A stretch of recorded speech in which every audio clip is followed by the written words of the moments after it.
যে ঈমান প্রয়োজনে জ্বলে ওঠে না,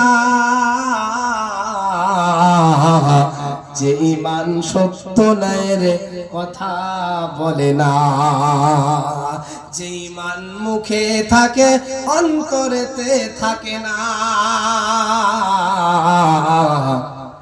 কিয়ামতের কঠিন দিনে ওই ঈমান কাজে আসবে না। যদি বলেন নমুনা, পিতা 5 ওয়াক্ত নামাজ পড়ে, মুখে বড় দাড়ি আছে, কিন্তু নিজের সন্তানদেরকে দ্বীনের পথে চালাই না। ছেলে আমার শিক্ষিত হবে, ছেলে আমার সমস্ত ধর্মের উৎসবে যাবে, ধর্ম যার যার, উৎসব সবার বলে পিতা আমি পার করে দিলাম। আপনাকে যদি বলা যায় ধর্ম যার যার, উৎসব সবার, আপনার ছেলের বন্ধুকে কুরবানির ঈদের দিনে বলো ভাই একটা ঠ্যাংটা ধরো একটু।